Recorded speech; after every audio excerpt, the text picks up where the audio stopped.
নমস্কার বন্ধুরা, রাজ কিচেনে সবাইকে স্বাগত। বন্ধুরা, আজকের আমার রেসিপি লইটা শুকনো মাছের চচ্চড়ি। তো বন্ধুরা দেখতে থাকো, পুরোপুরি দেখতে থাকো। চলো বন্ধুরা, লইটা শুকো রেসিপিটা শুরু করা যাক। রেসিপিটার জন্য নিয়ে নিয়েছি শুকনো লইটা মাছ, কাঁচা লঙ্কা থেতো করা, আদা রসুন থেতো করা, বেগুন, শিম, বিনস, পেঁয়াজ, টমেটো, আলু আর পেঁয়াজ কালি।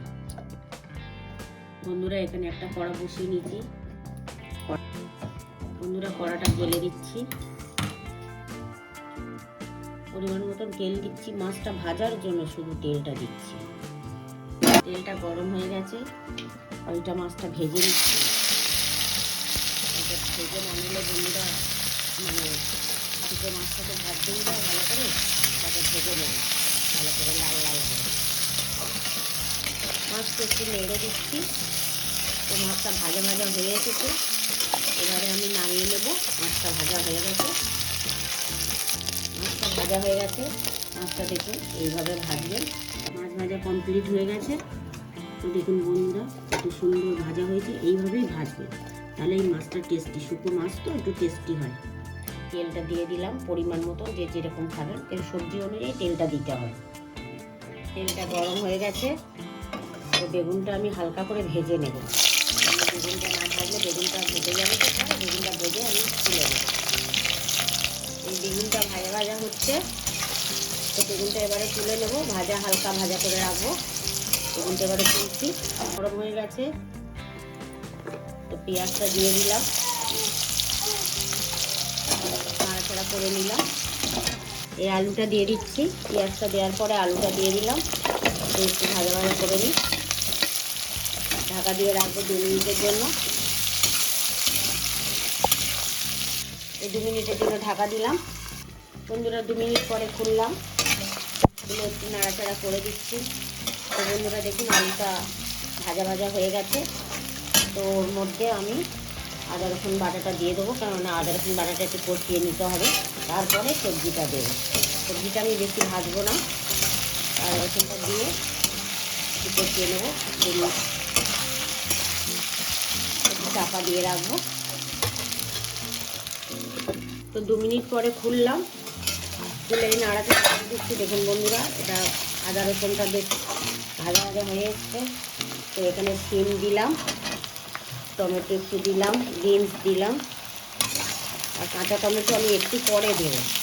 একটু হালকা এটা নাড়াচাড়া করে চাপা দিয়ে রাখবো, একটু সিদ্ধ হবে।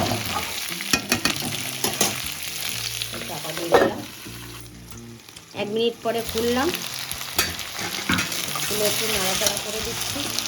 তো এবারে দেবো আমি কাঁচা লঙ্কা বাটাটা। দেখুন সুন্দর এসেছে ভাজা ভাজা। একটুখানি কষাতে হবে, এটা না কষালে ভালো লাগে না, খুব কিছুতে। তো একটু কাঁচা লঙ্কা দিয়ে দিলাম। কাঁচা লঙ্কা আমি পেস্ট করে রেখেছিলাম। পেঁয়াজ কালিটা দিয়ে দিলাম, টমেটোটা দিয়ে দিলাম, দিয়ে একটু নুন দেবো, 2 চামচ নুন দিয়ে দিলাম। আপনাদের যতটা পরিমাণ লাগবে দেবেন, সবজি অনুযায়ী নুন দিয়ে দেবেন। একটু নেড়ে দিচ্ছি, নেড়ে করবেন। কাঁচা টমেটো আমি কাঁচা টমেটো একটা দিয়েছি, কাঁচা টমেটো 4টে দিয়েছি, তাহলে এটা কাঁচা টমেটোই ভালো লাগে দেখতে।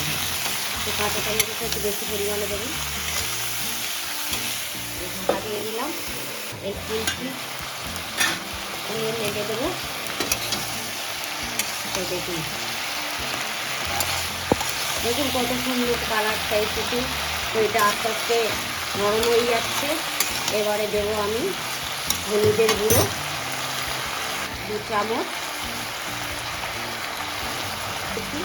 তার জন্যে 2 চামচ লঙ্কার গুঁড়ো দিচ্ছি। তো যেরকম ঝাল খাবেন, তো সেই পরিমাণে ঝালটা দেবেন। তো নেড়ে দেবো, দিয়ে চাপা দিয়ে দেবো। এই খুলে দিলাম। দেখুন কষানোটা কি দারুণ হয়েছে, দেখুন সুন্দর এসেছে। তো আপনারা এইভাবে করবেন। এই যে কষানোটা দেখুন, আপনারা একটু স্বাদ মতো চিনি দিয়ে দেবেন যাতে খেতে টেস্টি হবে। নাড়াচাড়া করে আমি জল দিয়ে দেবো।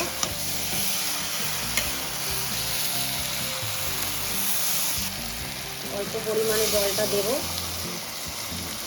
যাতে একটু রসা রসা থাকবে। এই পরিমাণ মতন জল দিলাম। সব সবজি আমার সিদ্ধ হয়ে গেছে, তো মাছটা দেবো শুধু, তার জন্য জলটা দিলাম। এই বেগুন ভাজা আর শুটকি মাছটা ভেজে রেখেছিলাম, তো এইটা এবারে কেটে যাবে না, হালকা আমি একটুখানি ঘুরিয়ে দেব, দিয়ে ঢাকা দিয়ে দেবো। 1 মিনিটের জন্য ঢাকা দিয়ে দেবো। দিয়ে দিলাম। তো এবার খুলছি 1 মিনিট পরে।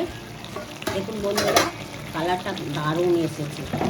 তো এইরকম রসা রসা থাকবে, এটা তোমার ঝোল থাকবে না, কিন্তু একটু রসা রসা রাখতে হবে, কেননা মাছটা একটুখানি সিদ্ধ হয়েছে, রসালো ভাব থাকলে খেতে টেস্টি হবে।